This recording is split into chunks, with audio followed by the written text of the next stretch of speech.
Hello बच्चों, let's see this question. The question says lignin is the important constituent in the cell wall of. तो question हमसे पूछ रहा है, यहाँ जो हमें चार ऑप्शन दिए हैं that is A B C and D, इसमें से किसकी सेल वॉल में लिग्निन जो है वो एक इंपॉर्टेंट कॉन्स्टिट्यूएंट के फॉर्म में प्रेजेंट होता है। तो क्वेश्चन के लिए जो हमारा की कॉन्सेप्ट रहेगा, it is going to be lignin.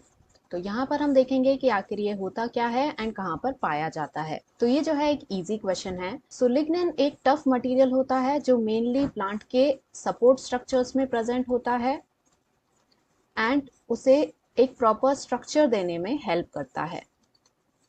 तो ये पार्टिसिपेट करता है सेल वॉल के फॉर्मेशन में, जहां पर कि ये जो रिजिडिटी है उसे इंक्रीज करता है, यानी इसे और ड्यूरेबल बनाता है, एंड जो रॉटिंग है यानी जिसे हम गलना या खराब होना कहते हैं वो डिक्रीज करता है, यानी ये इजीली रॉट नहीं होता। पर्टिकुलर यदि हम सेल्स देखें तो जो जाइलम होते हैं, जाइलम में जो वेसल्स प्रेजेंट हैं उसकी सेल वॉल के अंदर हमें लिग्निन देखने को मिलता है। वाई? बिकॉज ये जो वेसल है ये डेड मटेरियल है एक तरीके का, एंड इसका फंक्शन होता है to provide the mechanical support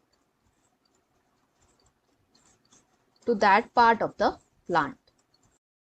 अब क्वेश्चन में यदि ऑप्शंस को कंसिडर करें, फर्स्ट हमें दिया है फ्लोएम, तो ये जो है फूड ट्रांसपोर्ट में बेसिकली काम आता है इन द प्लांट्स, तो दिस इज इनकरेक्ट। सेकंड हमें दिया है पैरेन्काइमा, तो ये जो है एक ग्राउंड टिश्यू है, यानी ये लिविंग सेल से मिलकर बना हुआ होता है एंड कंटिन्यू डिवीजन हमें इसमें देखने को मिलता है, यानी ये भी इनकरेक्ट है। थर्ड हमें दिया है जाइलम, तो ये बिल्कुल करेक्ट है बिकॉज इसकी वेसल्स जो कि डेड होती हैं वहां पर हमें लिग्निन सेल वॉल में देखने को मिलता है। डी हमें दिया है कैम्बियम, तो ये भी जो है स्टेम सेल से मिलकर बना होता है, यानी ये भी कंटिन्यूसली डिवाइडिंग लिविंग सेल्स हैं, यानी ये भी इनकरेक्ट है। तो इन सब को देखकर हम कह सकते हैं क्वेश्चन का जो फाइनल आंसर रहेगा it is going to be option C, that is xylem. Hope you understood it well. Best of luck.